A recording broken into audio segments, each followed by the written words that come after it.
por estar con nosotros. Lo mismo digo, muchas gracias por la invitación. A nosotros es la alegría de tenerte. Muy buenos días con todos, estimada comunidad Wiener, amigos, amigas todas. Esta mañana, en ejecución del convenio que tenemos con la Universidad de Valencia, contamos con la presencia de Elena Luis García. Ella es profesora ayudante en el Departamento de Derecho Administrativo y Procesal, es licenciada en Derecho y en Administración y Dirección de Empresas por la Universidad de Valencia. También ostenta un máster ejecutivo en Derecho Empresarial por el Centro de Estudio Garrigues. También tiene un máster en Derechos Humanos, Democracia y Justicia por la Universidad de Valencia. Ostenta el grado de doctor en Derecho, Convención Internacional por dicha casa de estudios. Su principal línea de investigación se centra en los mecanismos procesales de tutela de los derechos humanos. Ha realizado diferentes estancias de investigación en centros de investigación, valga la redundancia, de lo más importante. Esta mañana nos acompaña para conversar sobre proceso, aspectos procesales, la presencia de la tecnología, pero no para cosas buenas, sino lamentablemente para determinar cómo se puede investigar los delitos informáticos. No se va a quedar en el plano teórico, sino que su presentación va a centrarse en el análisis de casos prácticos. Muchas gracias, Elena de Luis García, por estar con nosotros. La sala es suya. Muchísimas gracias. Bueno, en primer lugar, muy buenos días a todas las personas que nos están escuchando, a todos los asistentes, y muchísimas gracias a la Facultad de Derecho de la Universidad Norbert Wiener por un año más poder hacer esta colaboración. Yo la verdad que para mí es un placer y creo que este ya es el tercer año, si no me equivoco, que cambiando de tema, pero vuelvo a estar con ustedes y de verdad que para mí es un placer. Y también, por supuesto, aprovecho para saludar a Braulio, que bueno, tuve el placer de conocernos en Valencia físicamente, presencialmente, ¿no? Después de toda esta pandemia. Y también agradecerle pues su colaboración para que esta conferencia de hoy sea posible. Bueno, dicho esto, efectivamente, voy a pasar a compartir pantalla, lo primero, que la tengo aquí. Vale, me imagino que ya se debe estar viendo, ¿no? Sí. Vale, estupendo, muchísimas gracias.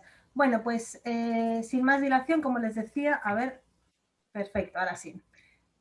Bueno, el tema del que voy a tratar es precisamente esa criminalidad informática, esa ciberdelincuencia, y especialmente enfocándome en los aspectos procesales, no tanto penales, sino procesales, es decir, cómo se llevan a cabo la investigación de estos delitos que, bueno, pues como ustedes se pueden imaginar, están en auge, y esto de que están en auge lo llevamos diciendo muchísimos años y siguen en auge.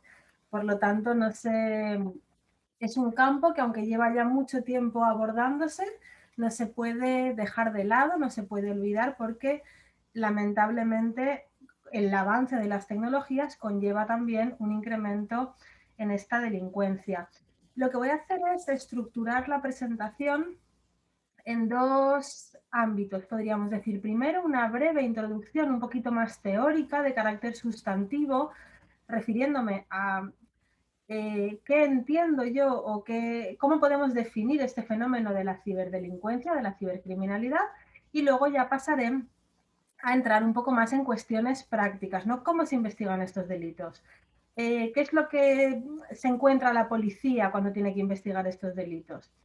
Voy a abordarlo desde el punto de vista, por una parte, de una regulación que tenemos, una serie de textos internacionales que nos van a dar unas pistas, y luego les contaré un poquito cómo se está llevando a cabo la implantación de esa normativa internacional en España, ¿vale? Les hablaré un poquito del caso español porque, lógicamente, es el ordenamiento que más cercano, o sea, que mejor conozco, pero partiendo siempre de la premisa que aquellas diligencias de las que les voy a hablar, que son las que se están llevando a cabo en España, vienen de normativa internacional, ¿vale? Por lo tanto, es un área que está bastante armonizada a nivel internacional y no vamos a encontrar grandes diferencias de unos países a otros en cuanto a la investigación de estos delitos.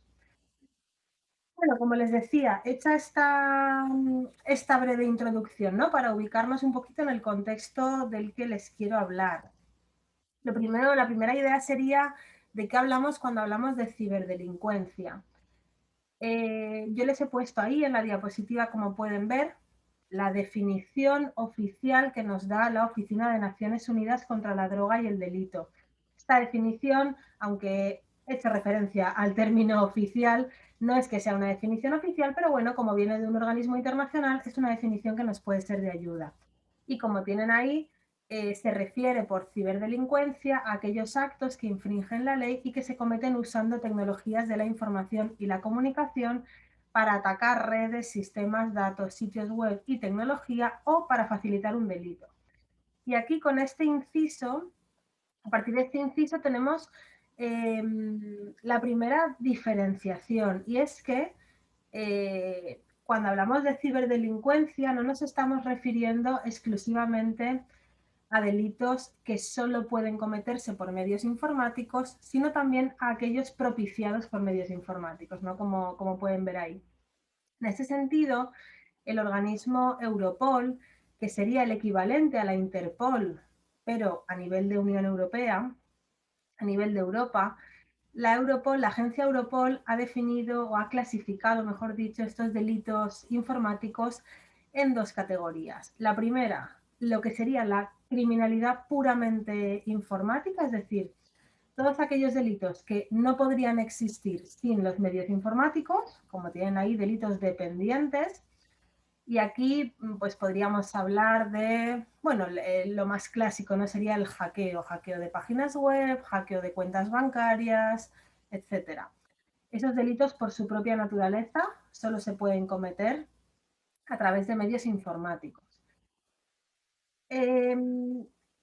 Es una primera categoría, como digo, y frente a esta tenemos la siguiente categoría. Y aquí es donde se abre un campo amplísimo, porque hablamos de delitos que son delitos tradicionales, pero que ahora, gracias a los medios informáticos con que cuentan los criminales, se ven favorecidos, se ven propiciados. Y aquí en este grupo podríamos hablar de casi cualquier delito, es decir, vámonos a los más graves, ¿no? Delito de pornografía infantil. Es un delito que puede cometerse sin la ayuda de medios informáticos, pero evidentemente la existencia de medios informáticos lo que va a hacer es facilitar mucho la comisión de estos delitos.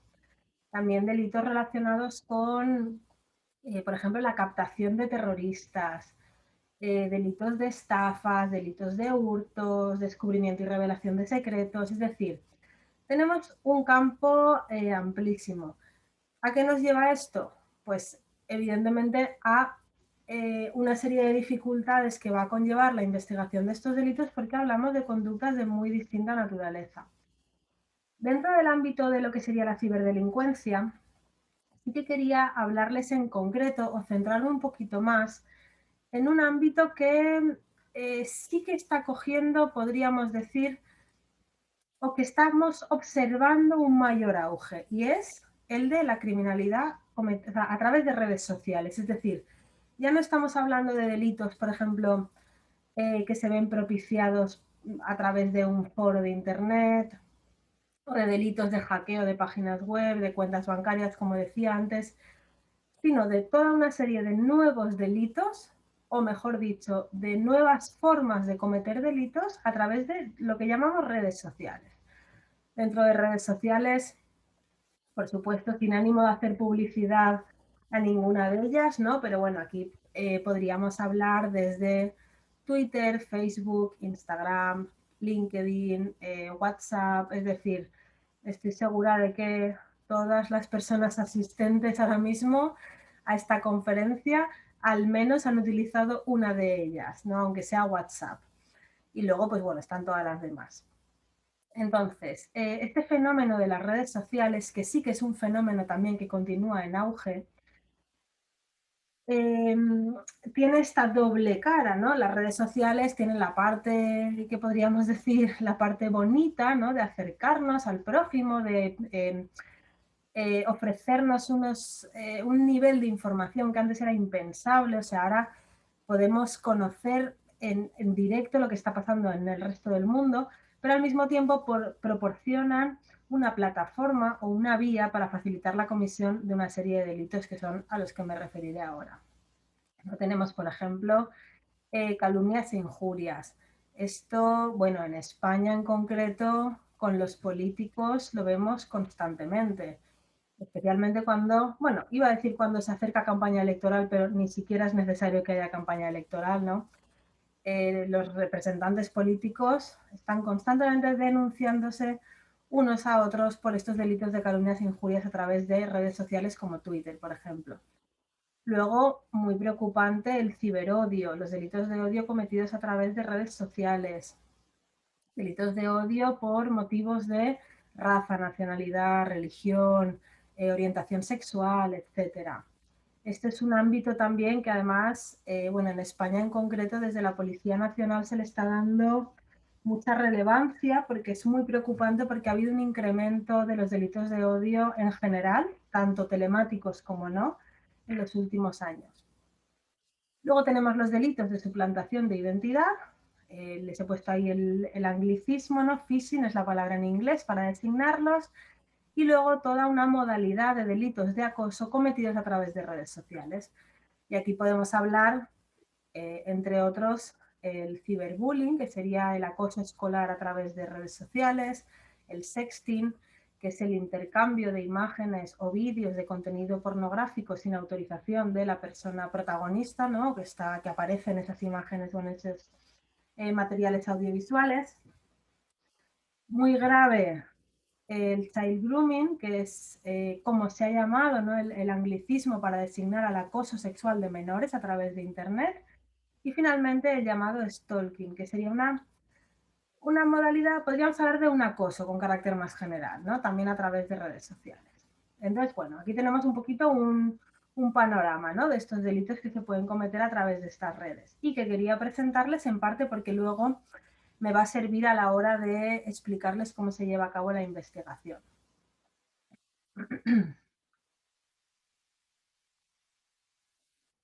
Además, y ya para terminar con esta primera parte de más derecho penal sustantivo, aparecen, que seguro que han oído hablar de lo que son las noticias falsas, las fake news en inglés, que también aparece aquí o se abre otro campo inmenso de posible comisión o de comisión, mejor dicho, de posibles delitos de muy diversa naturaleza.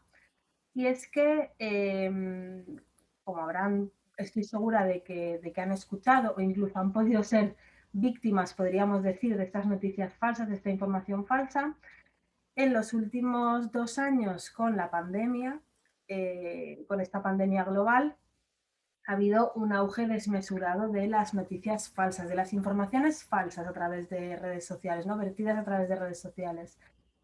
También en los últimos meses, con la guerra de Ucrania, también hemos visto muchísima lo que se llama la desinformación, ¿no? La pregunta aquí es, ¿por sí mismos son delitos estas noticias falsas, estas fake news? Bueno, en sí mismo no es delito la difusión de información falsa, no es delictiva de acuerdo con el Código Penal Español, estoy hablando en este caso, pero bueno, también es una materia que hay bastante armonización, pero sin embargo, y aquí es donde viene la parte importante también, por lo que les decía de ese gran campo de comisión de delitos que tenemos, lo que nos dice la Fiscalía General del Estado en España emitió un informe en el año 2020 en el que dice, vale, en sí misma la emisión de una noticia falsa no es delictiva, pero puede constituir cualquiera de los delitos que tienen ahí que les he puesto en la diapositiva. Odio, injurias y calumnias, descubrimiento y revelación de secretos, delitos contra la integridad moral, desórdenes públicos, etc. ¿Qué significa esto? Pues de nuevo, que cuando hablamos de ciberdelincuencia, ¿no? Y esto me remito a lo que les comentaba al principio, a esa primera definición, cuando hablamos de cibercriminalidad, de ciberdelincuencia, no podemos quedarnos solo en el delito clásico de hackear una cuenta oficial de un gobierno o de hackear una cuenta bancaria de un particular o de una empresa, sino que tenemos que pensar en todas aquellas conductas constitutivas de delito que se pueden ver favorecidas gracias a contar con el vehículo que son los medios informáticos y telemáticos. En este caso, centrándome un poco como estoy en las redes sociales, ¿no? Entonces, bueno, este panorama, ¿no? Lo que conlleva es, como pueden imaginarse, una dificultad tremenda para los agentes de la autoridad que van a intervenir en la investigación de los delitos. Y ahora ya voy a pasar al aspecto más procesal. Y es cómo se lleva a cabo la investigación de estos delitos, ¿no? Les pongo ahí delitos cometidos a través de redes sociales u otros medios informáticos. Vamos a dejarlo así con carácter general. Aunque los ejemplos que les voy a ir refiriendo van más enfocados en su mayoría a los delitos cometidos a través de redes sociales. Entonces, lo primero es la problemática. Todo esto que acabamos de ver conlleva una serie de dificultades. ¿Cuáles son esas dificultades o las principales que se pueden resaltar? La primera es el anonimato en la comisión de estos delitos. Es muy difícil determinar la identidad real del autor.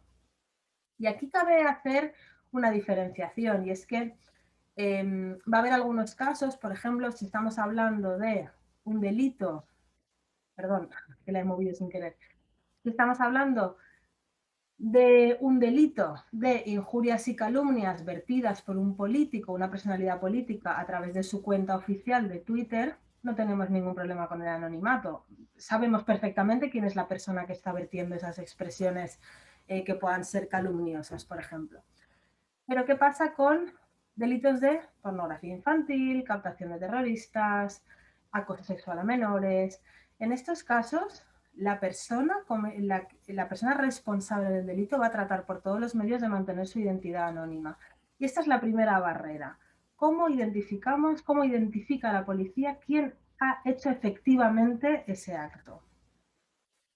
La segunda problemática, si hablamos de delitos cometidos a través de redes sociales, la facilidad para manipular información, eliminar información, editarla, etc., ¿no? Sería otro problema. Vamos a ver también, les contaré un poco con qué herramientas cuenta la policía para poder obtener ese contenido y que sea lo más fidedigno posible a la realidad, ¿no? Si, por ejemplo, estamos hablando de unas amenazas, ¿no? A través de unas redes sociales o acoso sexual a través de redes sociales. En tercer lugar, el carácter universal de los delitos. Aquí tenemos otro problema y es que estos delitos se cometen en todo el mundo. Yo, en el momento en el que estoy cometiendo un delito a través de Internet, por ejemplo, haciendo uso, no sé, por ejemplo, un delito de envío de archivos ilícitos con contenido pornográfico, en este caso, ese delito podemos entender que se está cometiendo en todo el mundo, porque si yo lo estoy transmitiendo, lo estoy enviando a través de una red social, no existe un lugar físico como tal. Y esto nos lleva al siguiente problema, y es la territorialidad y la competencia, ¿no? ¿Cómo determinamos cuál es el primero? Los órganos de qué país van a ser competentes, los órganos judiciales, pero incluso dentro de ese país, por ejemplo, si nos vamos al caso español, ¿no? Una vez determinado que pueden ser competentes los órganos judiciales penales españoles, la siguiente cuestión es, vale, pero dentro de toda España, los órganos judiciales de qué territorio en concreto, ¿no? Aquí el Tribunal Supremo Español aboga por la teoría de la ubicuidad, es decir, en todas aquellas jurisdicciones en las que se haya cometido algún elemento del tipo, que en el caso de los delitos a través de Internet considera que son todas, cualquiera puede ser competente, ¿vale? Entonces, bueno, lo zanja de una manera bastante amplia diciendo, básicamente cualquier tribunal español podrá ser competente en este caso, el que primero empiece, ¿no? Aquí aplicaría ya, ante órganos igualmente competentes, aplicaría quien ha empezado primero, quien ha abierto primero el proceso. Y luego la última de las dificultades que enfrentan aquí los investigadores es que los administradores del servicio deben necesariamente cooperar. ¿Y quiénes son estos administradores del servicio? Básicamente los titulares de las redes sociales, ¿vale? Hablamos aquí de si se ha cometido un delito a través de Instagram, por ejemplo, Instagram es ese administrador de servicios, es esa plataforma con la que necesitamos cooperar, o mejor dicho, de la cual necesitamos su cooperación para poder llevar a cabo la investigación de una forma efectiva. Entonces, para salvar este tipo de problemas, o al menos parte de ellos, contamos con una serie de instrumentos internacionales de cooperación. El más importante de ellos es el Convenio sobre la Ciberdelincuencia de Budapest del año 2001, que tienen ahí. Y este convenio es muy relevante, primero por el ámbito de aplicación, y es que este convenio inicialmente fue firmado en el ámbito del Consejo de Europa, pero sin embargo ha sido posteriormente suscrito por muchos países de fuera del continente europeo. Entre ellos, por ejemplo, Perú es uno de los países firmantes de este convenio sobre ciberdelincuencia. Este convenio lo que hace es un convenio, como ven, que tiene ya, hablamos de 21 años casi 21 años de antigüedad. Este convenio lo que hace es, por un lado, definir algunas conductas delictivas que entran dentro de este concepto de ciberdelincuencia, y aquí podríamos entender que quizá está un poco desfasado en las definiciones de los tipos delictivos, pero luego, por lo que nos respecta, por lo que importa al ámbito procesal, establece también una serie de medidas de investigación, medidas de cooperación entre países, etc. Entonces, es un poco el marco principal con el que contamos.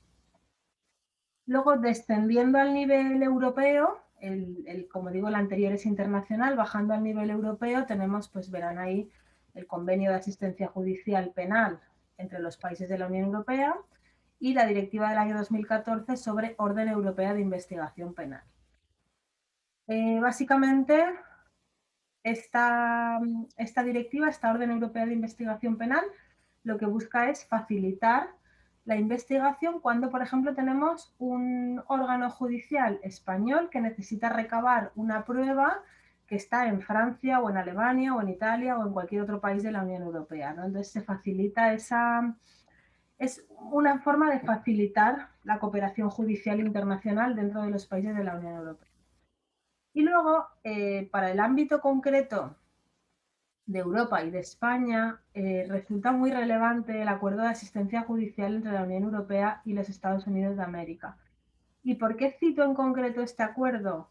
Pues porque, como saben, la mayoría de las redes sociales están domiciliadas en Estados Unidos, y por lo tanto, estando domiciliadas en los Estados Unidos, lo que van a tener que necesitar los órganos judiciales españoles a la hora de investigar estos delitos es la cooperación de esos organismos, ¿no? De esas empresas, esas entidades ubicadas en Estados Unidos, como digo. Y luego, finalmente, les he reseñado ahí simplemente a título de ejemplo, ¿no? Pues en el caso concreto de la cooperación entre España y Estados Unidos, contamos con un compendio de guías prácticas también para ayudar un poco a los órganos judiciales a saber cómo relacionarse con esos órganos judiciales de Estados Unidos para recabar este tipo de pruebas. Esto lo he citado un poco a título de ejemplo para que vean que, con independencia de esos convenios que tenemos en un plano mayor, internacional o europeo, muchas veces vamos a tener que descender directamente a ver qué tratados bilaterales tenemos entre los distintos estados, ¿vale?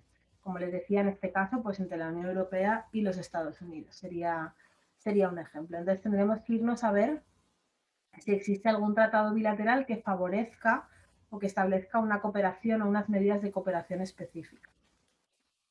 Bien, continuando con la cooperación internacional, me parecía interesante contarles también que en la Unión Europea contamos con esta serie de organismos que les he referido en la diapositiva y que tienen un papel bastante importante en materia de ciberdelincuencia.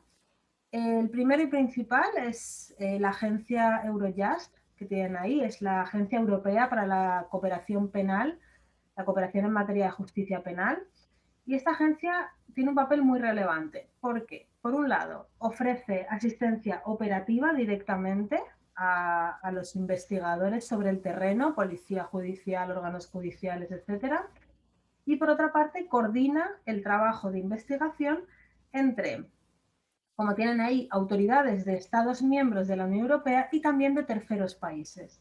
Por lo tanto, si por ejemplo en un momento dado se está investigando una red, no sé, les diría yo, de trata de personas que está operando a nivel internacional, como ven ahí, delincuencia transfronteriza grave y compleja es el principal foco de esta agencia.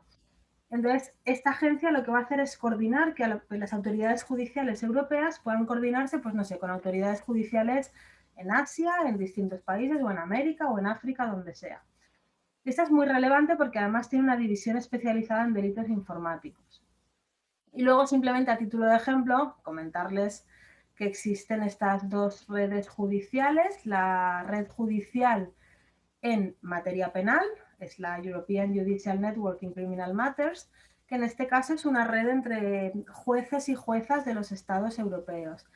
Y luego la red específica en cibercriminalidad que tienen ahí, ¿vale? Y entonces, digamos que esta estructura de órganos de cooperación empieza con la agencia Eurojust, que es una agencia oficial europea perteneciente a la Unión Europea como institución pública, quiero decir, y luego estas dos redes judiciales que establecen puntos de contacto entre los distintos jueces y juezas. Y finalmente, va a ser un año ahora, el 1 de junio del año 2022, hará un año que entró en vigor el fiscal europeo. Este no ha sido suscrito de momento por todos los países de la Unión. De momento lleva, salvo error mío, 22 países adheridos. Y este fiscal europeo es también otro instrumento que pretende facilitar estas investigaciones transnacionales, con la particularidad que el fiscal europeo a día de hoy solo tiene competencia en aquellos delitos que afecten a los intereses financieros de la Unión Europea. Un ámbito muy restringido, pero puede abarcar también delitos, por ejemplo, delitos de blanqueo de capitales que hayan sido propiciados por medios informáticos, ¿no? Refiriéndome a eso o volviendo sobre esa idea que decía al inicio. Entonces, bueno, ese sería un poco el marco que tenemos ahora mismo en la Unión Europea en esta materia. Descendiendo ya, partiendo de este escenario, con todos estos instrumentos internacionales y europeos que les digo, les voy a contar ahora ya, voy a pasar a la última parte, ¿no?, de mi presentación, que sería qué es lo que hace en concreto operativamente la Policía Judicial, ¿no?, la Policía Nacional, cuando tiene que investigar estos delitos. Entonces, bueno, en España tenemos la regulación en la Ley de Enjuiciamiento Criminal, como pueden ver ahí, y la competencia para llevar a cabo esta investigación básicamente corresponde a la llamada Policía Judicial, que como tal, la Policía Judicial se integra tanto por la Policía Nacional como Guardia Civil. Bueno, esto lógicamente les estoy hablando de nomenclaturas concretas que tenemos, ¿no?, en el caso concreto español, pero trasladado a otros países funciona de forma muy similar. Tenemos ese cuerpo de agentes de la autoridad que tienen como finalidad apoyar a los órganos judiciales en la investigación de los delitos.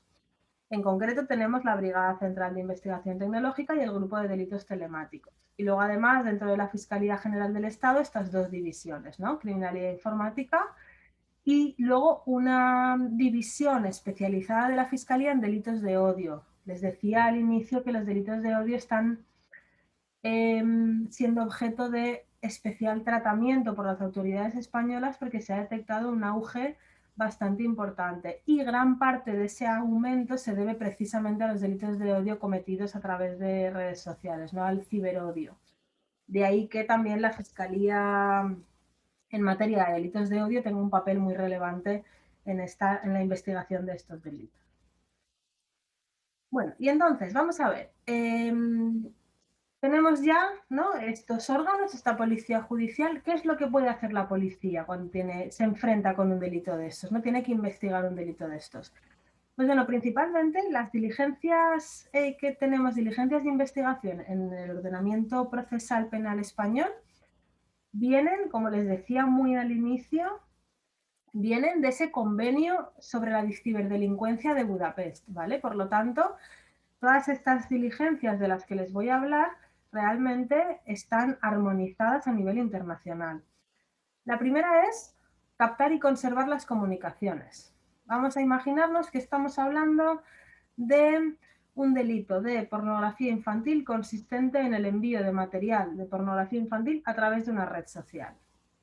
Lo primero que tenemos que saber es captar cuál es el contenido que se ha enviado, ¿no? Entonces serían las primeras diligencias, captación y conservación. La segunda, identificar la titularidad del emisor, o sea, qué persona, porque nosotros tenemos una red social, una plataforma, y sabemos que determinado usuario de esa plataforma ha enviado esos archivos ilícitos. Pero ahora la cuestión es quién es de verdad esa persona, ¿no? O sea, esa persona físicamente quién es. Entonces, esta sería la segunda. Luego tenemos el registro de dispositivos de almacenamiento masivo, discos duros básicamente, y el registro remoto de equipos informáticos. Y finalmente le sale una breve referencia a la figura del agente encubierto informático. A día de hoy, desde el año 2015, pueden ver que es relativamente reciente, teniendo en cuenta la de años que hace ya que está la policía lidiando con este tipo de investigación tecnológica. Todas estas diligencias fueron reguladas adecuadamente en el año 2015 en la Ley de Enjuiciamiento Criminal española. Y luego, recientemente, entra en juego la inteligencia artificial. Aquí no les puedo contar mucho porque no tenemos regulación. Bueno, primero porque escaparía al objeto del presente, no me daría tiempo de acabar.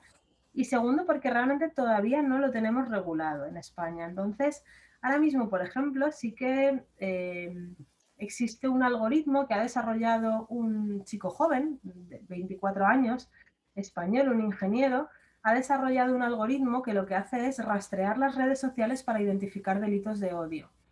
Este algoritmo se está implantando ahora por el Ministerio del Interior en España para tratar de identificar esos delitos de odio, como digo. Luego también, como sabrán, el rastreo en general de redes sociales para identificar palabras clave relacionadas con terrorismo, etcétera, lleva ya un tiempo funcionando. Pero al menos en el ordenamiento español se mantiene sin regulación, ¿vale? Por lo tanto, está como muy en pruebas, podríamos decir. Entonces, bien, este sería un poco el panorama, ¿no? Esas diligentes que se pueden practicar. Y ahora les contaré, no sé cómo voy, bueno, creo que voy bien de tiempo todavía, si no me avisan. Va súper bien, Elena. Además está todo tan interesante que ni sentimos el tiempo. Continúa, por favor. Fenomenal, muchas gracias. Entonces, bueno, como les decía, ¿no? Pues vuelvo un momentito a la anterior diapositiva. La primera idea que necesitamos o que va a necesitar la policía y el órgano judicial que después vaya a enjuiciar los hechos es, como les comentaba, saber cuál es el contenido y quién es el titular, porque eso es lo que nos va a dar los hechos, el hecho delictivo al fin y al cabo, ¿no? El autor y los hechos, básicamente. Entonces, en cuanto a la obtención del contenido, aquí la primera idea es que, y esto me imagino que ya lo sabrán, si alguna vez han ido a eliminar alguna cuenta en alguna red social, que el contenido permanece archivado en los administradores, no, perdón, en los servidores de esta red social durante un tiempo, que generalmente es de 90 días. Eso significa que si yo vierto unas expresiones a través de mi cuenta de Twitter, por ejemplo, y luego elimino la cuenta de Twitter, se elimina públicamente, pero durante 90 días queda archivado ese contenido en los servidores de Twitter, ¿vale? Eso sería la primera idea, es decir, da igual que yo lo modifique o que lo elimine, va a haber un tiempo en el que sigue estando disponible. Esa sería la primera idea. Y la segunda idea es el perfil, la configuración de privacidad que haya hecho, aquí ya me estoy metiendo muy en delitos a través de redes sociales en concreto, ¿no? La configuración de privacidad del perfil de la persona emisora del contenido. Por ejemplo, si estamos pensando en un delito de odio, de ciberodio, ¿no? Si el perfil de esa persona está configurado de forma pública, ha vertido esas expresiones que son constitutivas de un delito de odio a través de su perfil público de Twitter, aquí la ventaja con la que cuenta tanto la policía como el juez o la jueza que vaya después a enjuiciar este asunto es que se admite como prueba testifical la de otras personas que hayan visto la publicación. Es decir, que solo el hecho de que haya sido público ya va a facilitar esa investigación porque se acepta la testifical de todas aquellas personas que lo hayan visto. Sin embargo, si el perfil es privado o se trata de, por ejemplo, manifestaciones, volvemos a acoso o amenazas a través del servicio de mensajería de la red social o de WhatsApp, por ejemplo. En este caso, como no es público, sí que va a ser necesario un plus de prueba, es decir, acreditar cuál es ese contenido. Ya no podemos contar con esas pruebas testificales. Para ello, una de las diligencias, que como les digo viene de este convenio de ciberdelincuencia y que ha sido introducida en el ordenamiento español, es la llamada orden de conservación. Y esto lo que permite es que en el momento la policía recibe la denuncia pueda requerir al administrador del servicio para que bloquee la información y no la elimine. Es decir, como les decía antes, los administradores de servicio mantienen la información 90 días, después la eliminan. De esta forma, la policía le dice al administrador de servicio que la bloquee, que la conserve y que no la elimine, mientras pide la orden judicial. Y una vez tiene orden judicial, entonces ya la tiene que ceder. Entonces, recapitulando un poco, estaríamos en dos fases. La primera, conservar la información, que no se elimine. La segunda, ya con orden judicial, cederla al órgano judicial. Aquí, de nuevo, nos vamos a encontrar con el principal problema de la cooperación de los administradores del servicio. Habrán visto, seguro, en las noticias, casos en Estados Unidos principalmente, porque es donde están ubicadas la mayoría de estas empresas, que la empresa se ha negado a proporcionar esta información. Pues ese es uno de los grandes problemas que tenemos, que la empresa se niegue, porque realmente no hay consecuencias prácticas a esta negativa.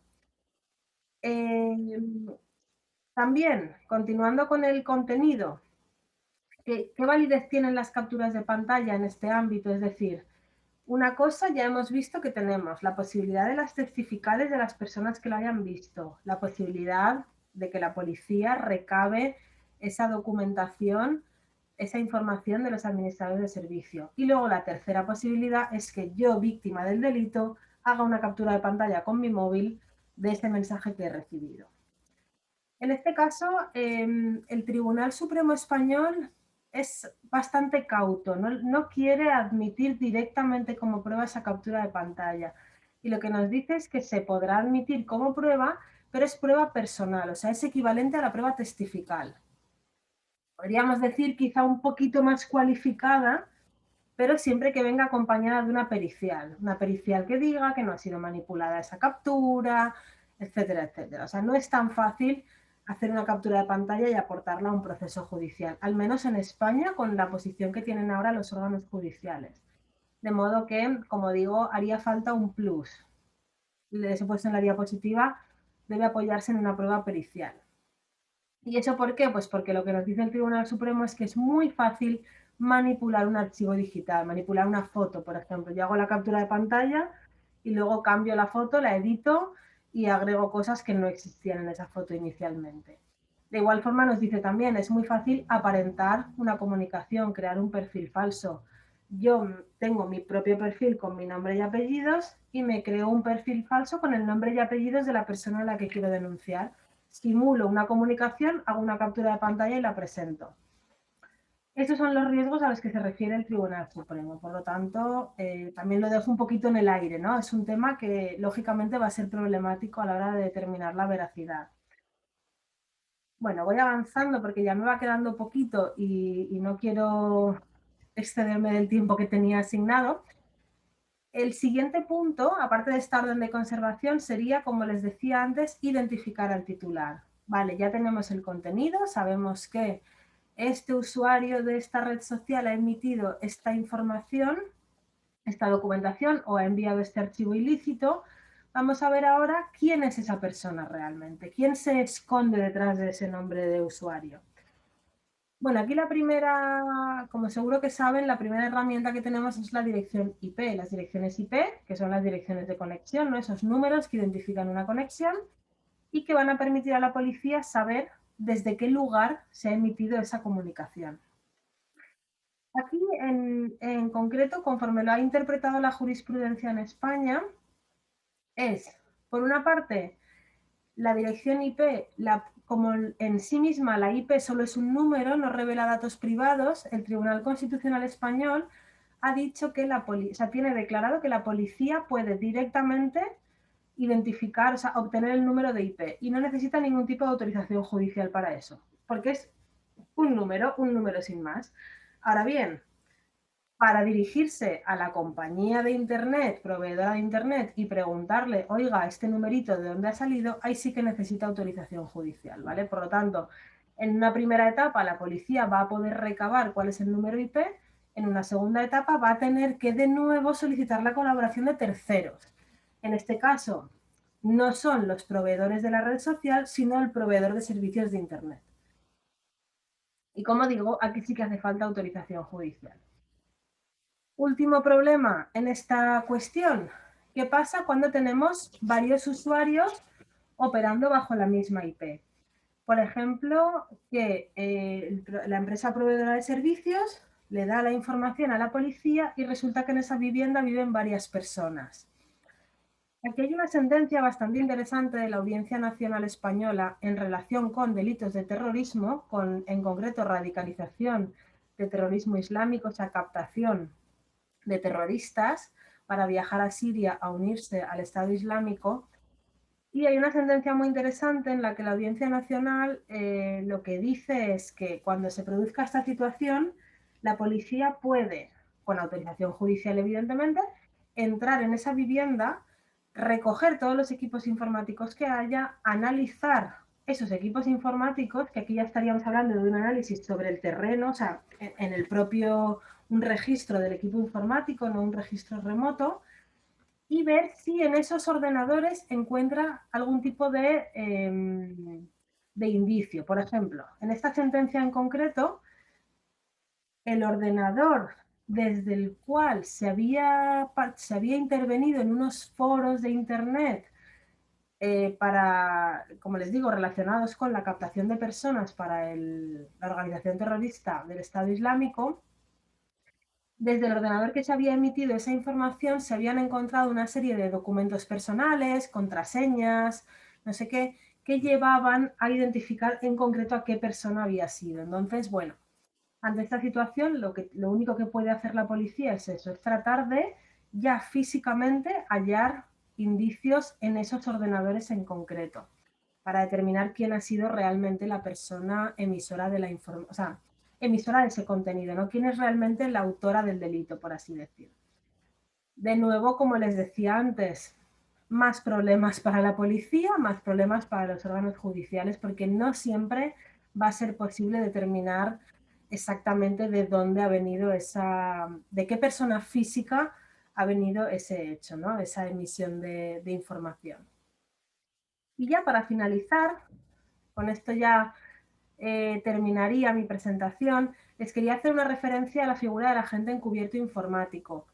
Esta figura realmente viene del propio agente encubierto, ¿no? El tradicional, el físico, que este agente nace dentro, o se aparece por primera vez en la Convención de Palermo sobre delincuencia organizada del año 2000 y la Convención de Mérida del año 2003 contra la corrupción, dentro de las llamadas técnicas especiales de investigación. Pues bien, este agente encubierto, con este auge de la ciberdelincuencia, se transforma o aparece esta nueva figura del agente encubierto informático, y lo que va a hacer es actuar, como tienen en la diapositiva, actuar con una identidad supuesta en redes sociales, foros y otros canales de comunicación. ¿Para qué puede ser o para qué se está utilizando principalmente este agente encubierto informático? Para los delitos más graves. Delitos de pornografía infantil a través de Internet,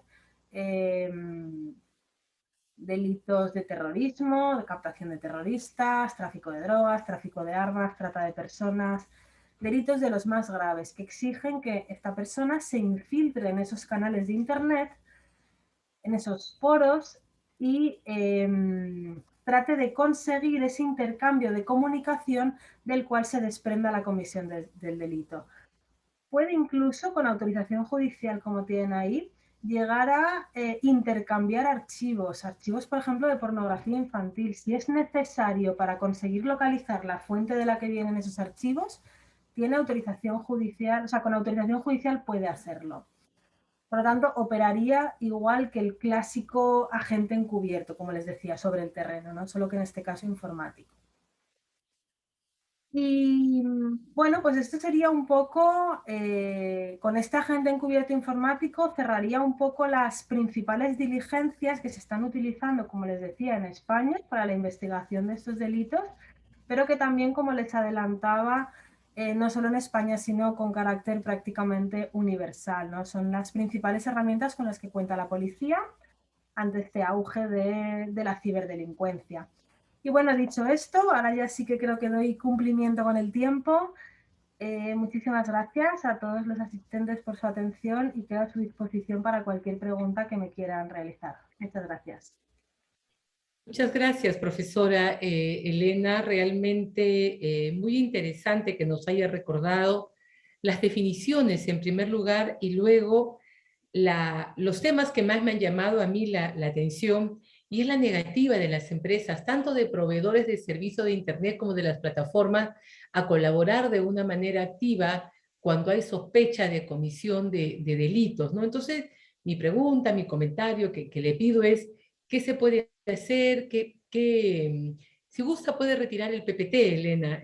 ¿Qué se puede hacer a nivel de vuestro país para comenzar, ¿no? Porque si la empresa proveedora no colabora, es muy difícil que podamos llevar adelante este tipo de investigación.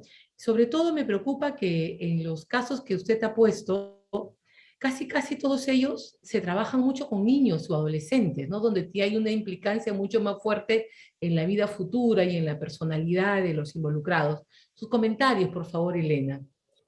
Pues bueno, en este le agradezco mucho la pregunta porque la verdad es que es una de las grandes barreras que aparecen aquí, es precisamente esa falta de cooperación en muchas ocasiones. Sí que es verdad que aquí el problema principal viene cuando nos salimos de un ordenamiento. Es decir, por ejemplo, si nos nos centramos en el ordenamiento interno español, la ley de enjuiciamiento criminal tiene una disposición que dice que todas las personas, todos los proveedores de servicio, está regulada además esta disposición junto con estas diligencias tecnológicas, tienen la obligación de cooperar con las autoridades judiciales y, en caso de que no cooperen, podrá constituir un delito de desobediencia a la autoridad. Claro, es cierto que esta obligación de cooperación en los últimos años por parte de los proveedores de servicios de Internet, como estamos hablando de ordenamiento interno español, es decir, por ejemplo, pues la empresa Movistar cuando opera en España, ¿no? Sí que está resultando más, o dicho de otra manera, se ha incrementado esa cooperación, ¿no? Tenemos esta disposición y la empresa proveedora de servicios de Internet en España sabe que si no facilita la identificación del titular de la IP, puede estar cometiendo un delito de desobediencia, la persona a la que le llega ese requerimiento. Entonces, a nivel interno tenemos esa, digamos, un poco esa cobertura. Claro, a nivel internacional es donde realmente no tengo respuesta porque se ha visto ya algunos casos que han salido en las noticias en los que se ha pedido por favor a determinada red social que diese información sobre esta persona, sobre este usuario, y se han negado a darla, por ejemplo, amparándose en, no sé, en cualquier excusa. Y aquí es donde veo mayores problemáticas, lo veo más complicado. Dígame, Elena, ¿ustedes han encontrado la salida por la denuncia de afectación a la denuncia, ¿no? ¿Y el habeas data ustedes lo han utilizado para poder acceder a este tipo de información? Claro, aquí es que estaríamos un poco en lo mismo. O sea, a pesar de estar, por supuesto, necesitaríamos la autorización judicial, lo primero, y entonces entraríamos un poco en lo mismo. Una vez tenemos la autorización judicial, si se niega o se deniega esa cooperación existiendo un requerimiento judicial, podríamos entrar en el campo de la desobediencia, de un delito de desobediencia, pero lo mismo, cuando hablamos de empresas ubicadas en el extranjero, todo se complica mucho más. Porque no ha habido ningún caso en el que se haya traído a un representante, o sea, por decirlo en otras palabras, no ha ocurrido todavía que se haya traído a un representante de Twitter, por decir algo, a España a ser enjuiciado por un delito de desobediencia. Cuando salimos Claro, de... porque además ahí es el problema que cuando uno entra a las plataformas, por ejemplo, uno encuentra que Twitter no le pone a uno un domicilio en el cual está fiscalizado. Cuando usted quiere reportar un mensaje ofensivo, un mensaje difamatorio, usted puede ingresar a un formulario, pero es todo lo que tiene. Usted no sabe si ese formulario se va a la China, a Rusia, a Estados Unidos, a España, a Perú, ¿no? Entonces no hay una identificación de la territorialidad, que son los términos clásicos en los que nos hemos venido manejando. Y quizás eso también nos lleve a plantear nuevos criterios de territorialidad para poder combatir este tipo de situaciones de crímenes utilizando las redes informáticas, ¿no?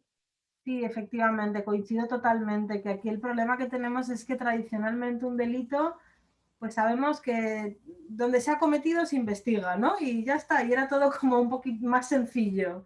O donde se hayan cometido ciertos elementos del tipo delictivo, que ya con la delincuencia transnacional se complica, pues con la delincuencia a través de Internet, desde luego, ya es, vamos, absolutamente complicado. Sí que es cierto que uno de los aspectos que comentaba antes, en determinados casos, por ejemplo, cuando se trata de delitos de calumnias e injurias, que son muy frecuentes en España, por lo menos me imagino que esto pasa en todas partes, En por todas parte partes. de representantes políticos, estos, por ejemplo, no plantean ningún problema, porque lo ha visto todo el mundo, está público, está publicado en el perfil público, entonces aquí no hace falta que colabore el proveedor de servicio porque se da por acreditada la comisión de ese, o sea, más que la comisión, la publicación de ese mensaje. Ujú, ujú. Dígame, y ya que estamos allí y como tenemos poco tiempo, ¿qué pasa? ¿Qué pasa cuando las cuentas son anónimas? Allí se queda solamente con el tema del IP que la policía puede capturar, pero de lo que he entendido es que la policía no puede ir más allá porque allí sí hace falta la colaboración de la empresa de servicios informáticos.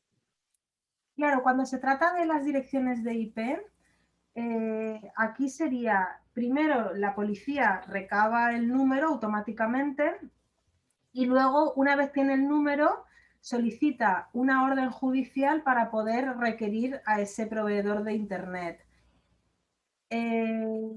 Cuando nos vamos al proveedor de Internet, entraríamos un poco en lo mismo. El proveedor de Internet tiene esa obligación de cooperar con la justicia y lo que sí que es cierto es que cuando son proveedores nacionales, como tienen más riesgo de incurrir en estos delitos de desobediencia, ¿no? Las personas a las que les llega el representante legal de la empresa de Movistar España, por ejemplo, al que le llega ese requerimiento, aquí sí que son más propensos a colaborar. Es más problemática la cooperación de las redes sociales que de los proveedores de Internet. Ujú. Al menos en la práctica un poco lo que ocurre. Le voy a ceder la palabra a Catherine Ampuero. Ella es una profesora penalista. Por favor, Jacob, habilítale el audio a la profesora Ampuero. Adelante, profesora Catherine. Muy buenos días. Bueno, en primero, felicitar, muy ilustrativa la exposición.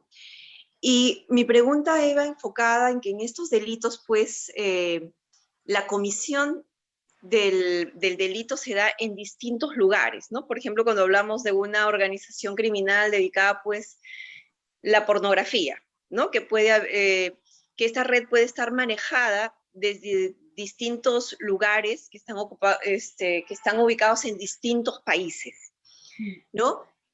No sé si en España han tenido un caso como este para ver el tema de la competencia, que quizás algún país ha pedido la extradición activa, ustedes han recibido una extradición pasiva, si ustedes se entregan a sus ciudadanos o les dicen, denme todo el material probatorio que ustedes tengan para procesarlos aquí, porque acá es un poco difícil, y escuchaba en su exposición, determinar, pues, dónde se ha cometido el delito para que asuma alguien competencia. Y por lo que le entendí, se respeta la competencia de la autoridad que inició primero la investigación.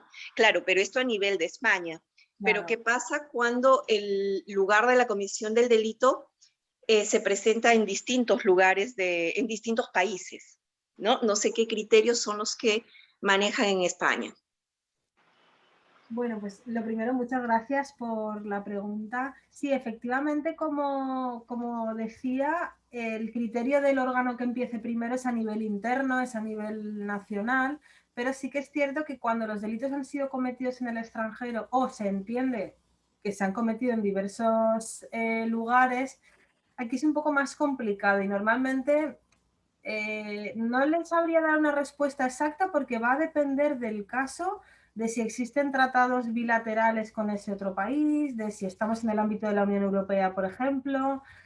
Va a depender un poco. Sí que es verdad que, por ejemplo, hay ciertas reglas. Pues si algunos de los actos han sido cometidos fuera de España, pero el objeto final, por ejemplo, es en España, o sea, o va a tener lugar en España, entonces los órganos judiciales españoles se declaran competentes.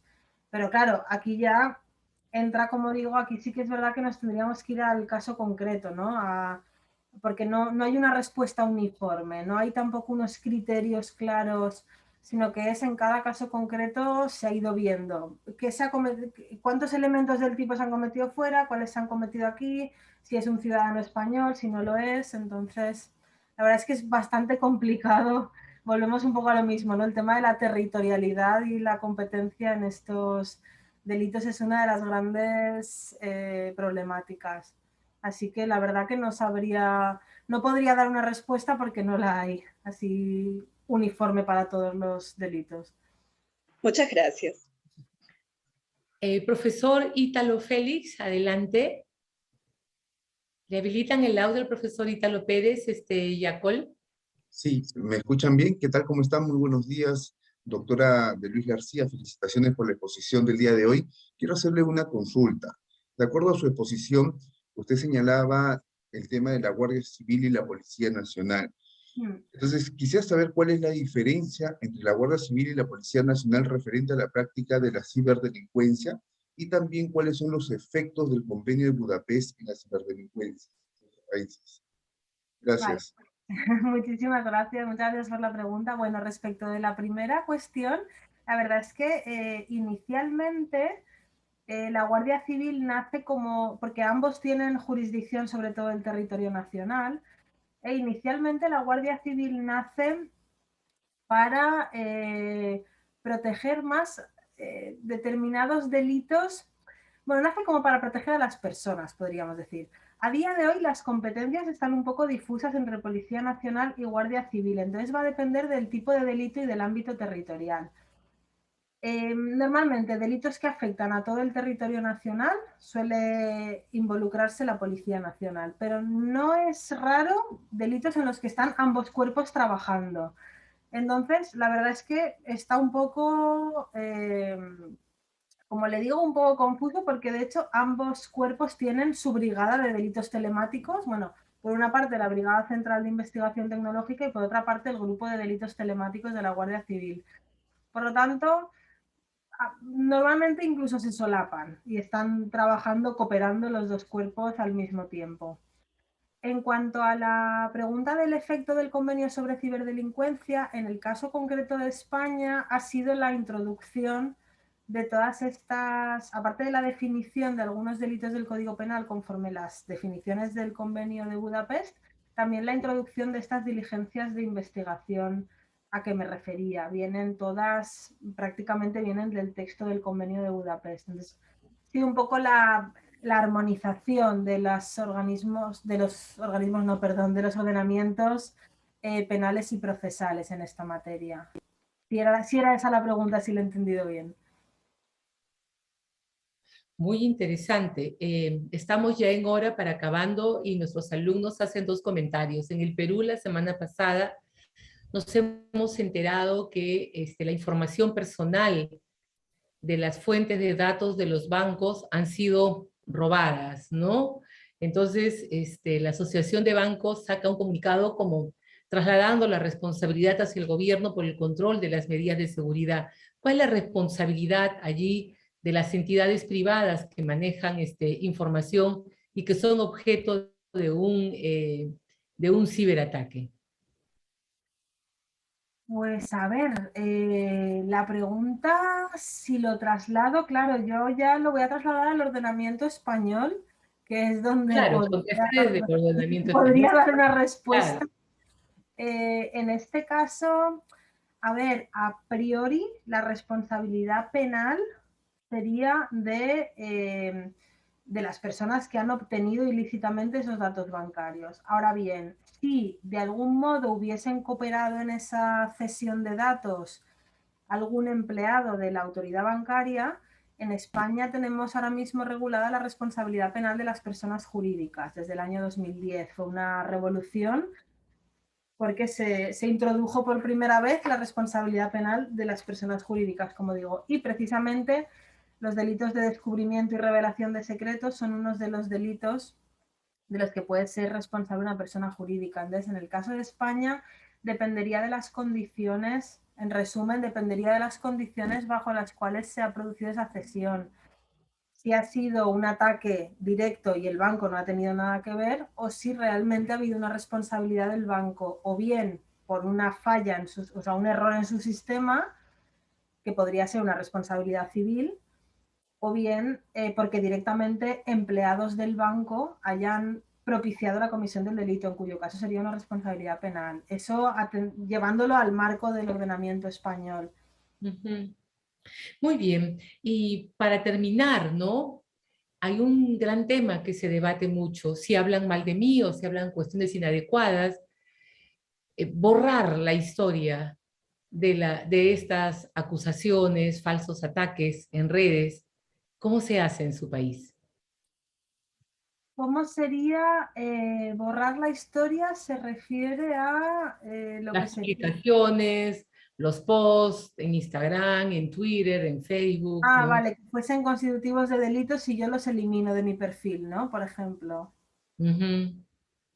Pues bueno, a nivel penal sería un poco a lo que me refería antes, ¿no? Habría que ver si ese contenido, o sea, si ese contenido ha sido eliminado, si la víctima no tiene ninguna captura de pantalla, no hay ningún testigo ni nada, tendríamos que entrar en la problemática que comentaba antes. Si la conducta es delictiva, intentar, si mediante una orden judicial se pudiese requerir a la red social porque tienen almacenado durante 90 días ese contenido sin eliminarlo.